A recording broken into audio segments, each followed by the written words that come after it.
Depuis quelques années en Nouvelle-Calédonie, de plus en plus de professionnels de la santé s'intéressent et se forment aux techniques de l'hypnose. Actuellement, un formateur dispense des cours qui ont pour objectif d'apprendre aux patients à gérer leur stress ou agir sur la douleur. Le reportage de Karine Arroyo et de René Execo. Ni totalement réveillé, ni complètement endormi, l'hypnose se définit comme un état passager d'attention modifiée.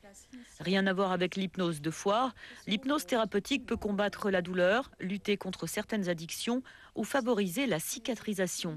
Contrairement à ce que disent les hypnotiseurs de foire qui prétendent avoir un don, c'est archi faux. Tous les gens sont capables de faire de l'hypnose. On se met en état d'hypnose naturellement. C'est un état naturel. Et ce que nous faisons nous en permanence, nous déplaçons l'attention du sujet sur quelque chose qui est agréable. Pendant ce temps, on peut l'opérer, on peut soigner autre chose. Depuis 10 ans, en France, l'hypnose est enseignée dans certaines facultés de médecine.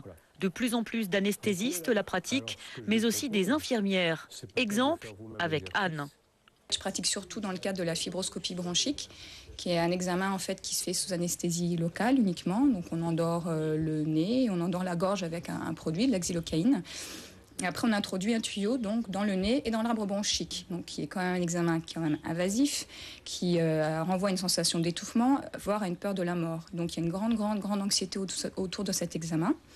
Et donc, je m'applique depuis 1 an et demi, en collaboration avec toute l'équipe des pneumologues de l'ANSVATA, de prendre en charge l'anxiété préopératoire et péropératoire des patients pendant l'examen de la fibroscopie bronchique. Carole, elle, est infirmière libérale. L'hypnose a profondément changé son regard sur les patients.